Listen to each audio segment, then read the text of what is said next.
where the concept of a slope field comes into play. It's a pretty easy concept. It's actually very easy to work your way through.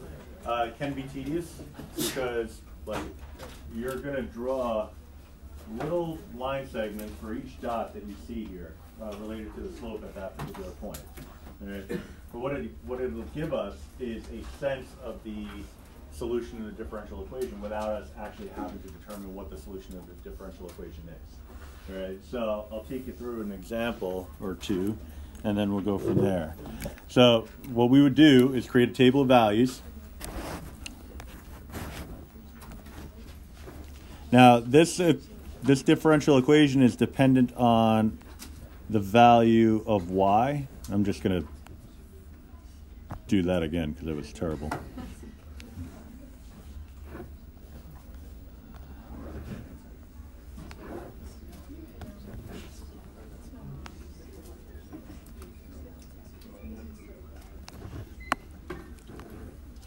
All right, so we're going to make a table of values where the independent variable is y and the dependent variable is dy dx. All right, so if we look at the last points that we have here, the scale is established. Every unit is in increments of 1. So this is going for y values, going from -2 to +2. So I'm going to make a table out of those values. So -2, -1, 0, 1, and 2. It's only the integer values that we care about in this case because they only want us to create the slopes at the indicated points. Right?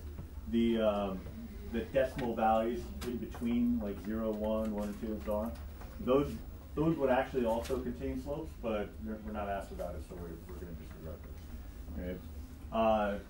The idea being that we should be able to get away with choosing some convenient values for x and y and not having to figure out the slope for all values of x and y, because if we could do that, we would just solve the differential equation.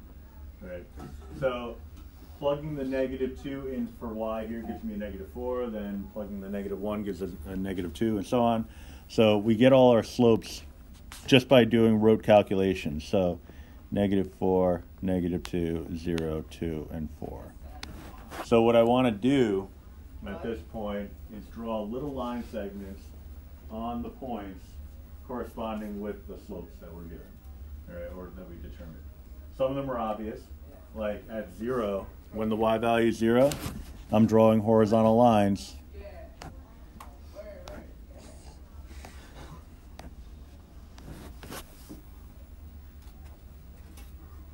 Word. So anyway, at 1, for example, I want a slope of 2. So it's like, how do I get a slope of 2 out of this? You get it with the straight edge. So like a ruler or the side of an index card or something like that. But yeah, you're going to get a sense of what a slope of 2 looks like. What I would do is I'd just match my ruler up with points that I know have a slope of 2 between them. So these two, if I do a rise over run, I get 2. And then hang on to that slope, and everywhere the y value is equal to 1, I'm going to draw a little line segment with that slope. Right? So I'm just going to go across the board. A little different on my interface here. Let's see if I remember how to do it.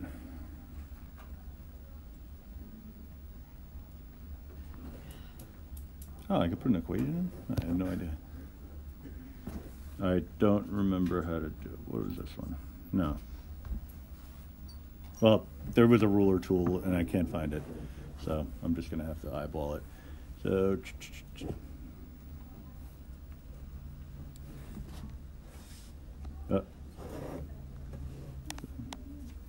no.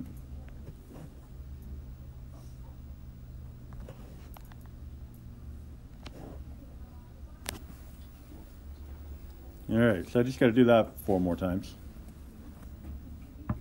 Can I copy paste?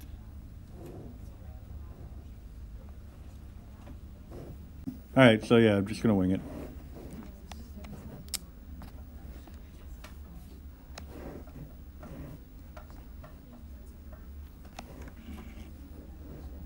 That one's a little off, but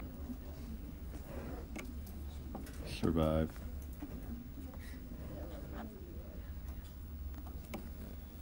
Yep, that one I can't. I can't tolerate that last one. Nope. I gotta hit that. I gotta check the help section on this because I can't imagine I gotta hit that icon every single time I want to draw it. Whatever. Anyway, so -2 is the slope when y is equal to -1. So I want to go in the downward direction. So just find 2 points that are separated by a slope of -2. Use that as an indicator of what -2 looks like, and just use your straight edge and go across, drawing little line segments.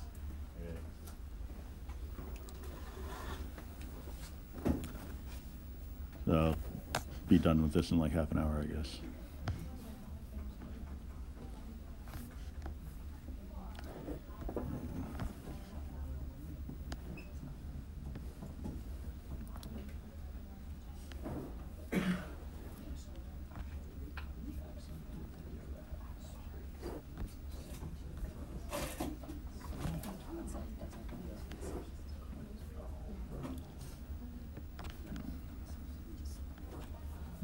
That one is not that good. Slope of 4, a little harder to estimate, but again, just choose 2 points that you know are separated by a slope of 4. So bottom right-hand corner, for example, left-hand corner, and then a rise over run of 4. So 1, 2, 3, 4 over.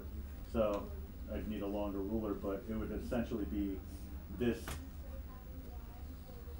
level of steepness. Right, so something steeper than 2, right? So almost vertical, it seems, right? And just go across the board with that, right? So I need to draw something that's more vertical than what I had before. Now, when I grade papers related to this, I'm not sitting there with a ruler measuring your slopes and things like that. So as long as the relationship between the steepness is appropriate, then you'll be fine.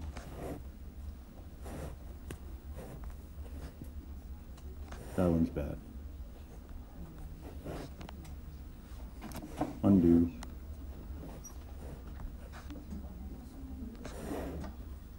That's too vertical.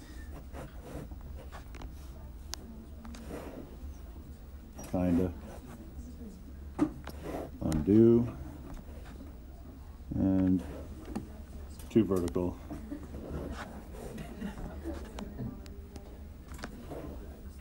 All right. And then on the bottom, same deal.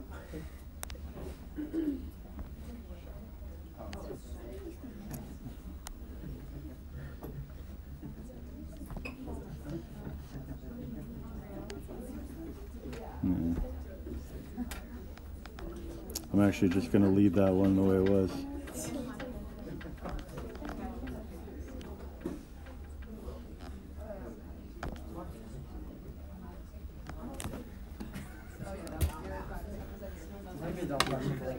Are there ever going to be times where we have to do like a lot of that, like from like 0 all the way to like 5? No. Okay. Well, we keep it simple. So you can just do like 1 and then like you don't have to make it like 2. You know what I mean? Yeah, it's. I think I understand what you're saying. It's simple. So applications of this stuff. This is where the value comes into play. Suppose you know that 0, -1 is a particular solution of the differential equation above. Okay? So 0, -1 would be on the solution. What we want to do from the slope field is make a determination of what the graph could possibly look like. And then sometimes when you make a determination of what it looks like, you can identify an actual function. Right? Maybe not precisely, but at least it'll give you a sense. All right? So 0, -1 is a point on the solution. If you follow the flow of it, because you want to think of it as like a current. All right? So if you follow the flow here as you go from left to right, it looks like, well, it would have a 0 slope at some point, but then it gets steeper and steeper as it goes out from left to right. So if I wanted to draw a curve that has those characteristics, I might draw something like this. where somewhere it would go to a zero slope. Maybe it's at negative infinity, right, as in the case of an asymptote. Or maybe just somewhere off the slope field, there's a turning point. It's entirely possible. But this has a very exponential kind of look to it, right? So just by observing the slope field, you can kind of make a determination about those characteristics. Now, the question would be, well, how do we know it's on the bottom and not on the top? Well, the coordinate 0, -1 puts us on the bottom. If it's in that area of the slope field, the current is going to pull it in that direction. You could also think of it kind of like a magnetic field, right? So if you're the same poles, right? The same poles that they repel. Yes. It's the opposite one. Okay, just make sure I get my analogies right. You ever do that thing with the iron filings, the lab? I remember from back in the day. It's like you have all these like metal filings, and if you use the appropriate side of the magnet, it'll either repel or it'll attract the filings to the magnet. I always hated it when it attracted, because then all the filings would get on the magnet, and we had to get the filings off the magnet at the end of class, and it really sucked because we had to go like. All right, there's another one.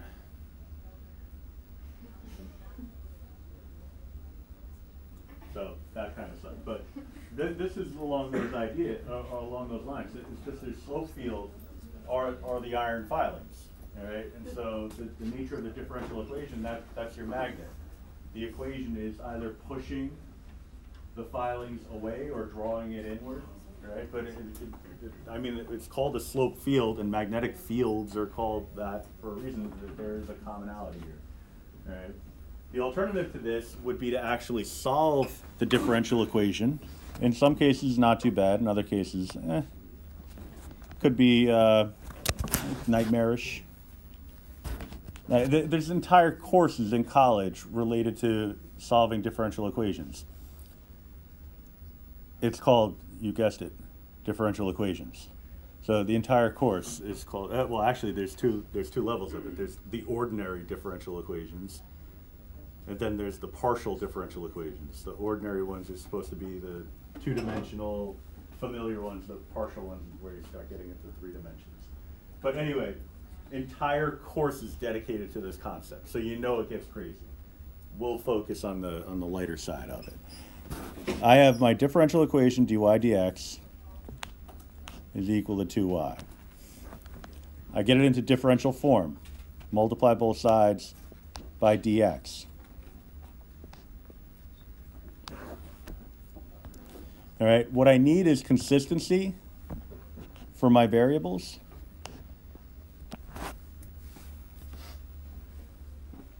You're like years away from being able to take the antiderivative of a y with respect to x.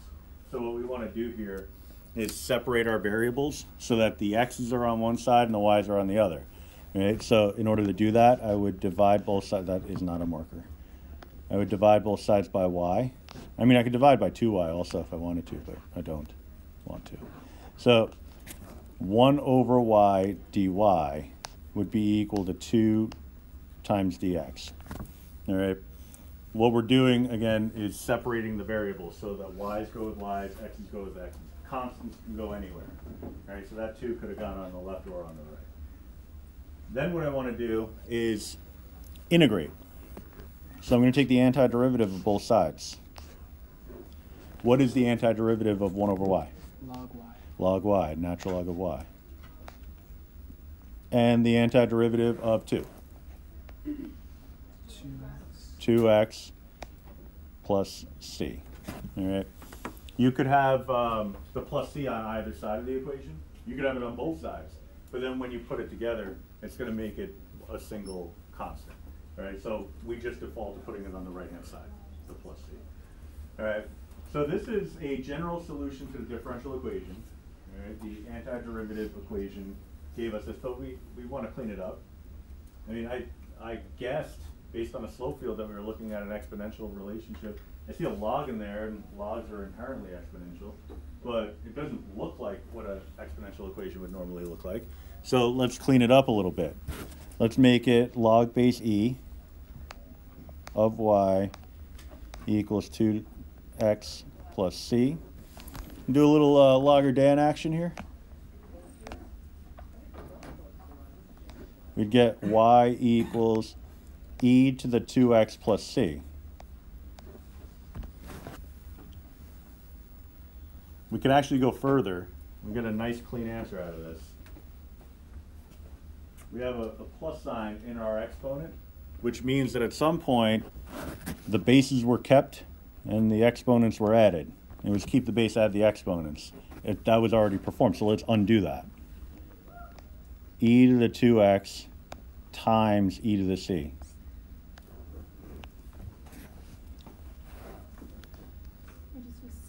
Yeah, e to the c is equal to c. A constant raised to a constant power. If you add two constants, multiply two constants, divide two constants, raise a constant to a constant power, the result is always going to be constant. All right, so e, it looks like a variable, but it's not. It's 2.718 approximately. So constant raised to a constant power would give a constant result.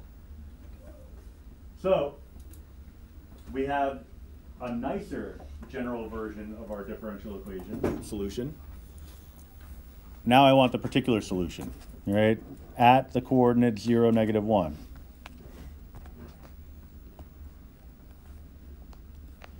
We have an x value, we have a y value. So -1 equals c e to the 2 times 0 power.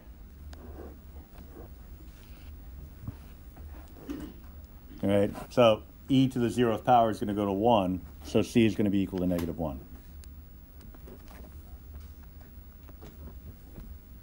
All right, so we are going to get as our particular solution -1, so just negative e to the 2x.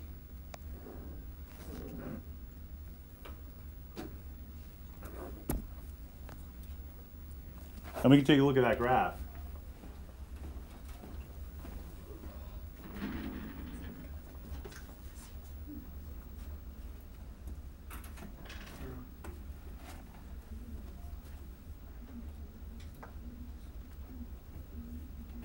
Negative e to the 2x. All right. So just do a quick zoom 6.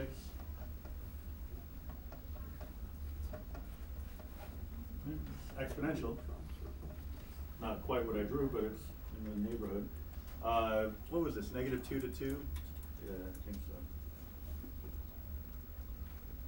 Let me do it that way. Window ring. What do they do? Do something weird, I guess. Yeah, that's weird. Okay, so a little bit more consistent with my my diagram. All right, so you've come to expect some things from me, I think, over the course of the year. One of those things might be a nifty calculator shortcut, because there's always one of those, generally. So let's say you needed to observe a slope field, but you didn't actually have to draw one out. What you would do is, in this case, it was dy dx equals 2y. Put the right-hand side of your differential equation in y equals. You want to set up your window first. I already did that. So set up your window to match your slope field. So -2 to 2. y1, we're going to make that 2y. So alpha 1 to bring up a y. All right. If you tried to graph this now, the calculator would freak out. It says, no, you can't do that. All right, so that's not what we want to do. But we have our window set up, and we have our differential equation in. So quit out of there. Go to program. Couldn't get slope field in as a title. So slope F. Slope. Run the program.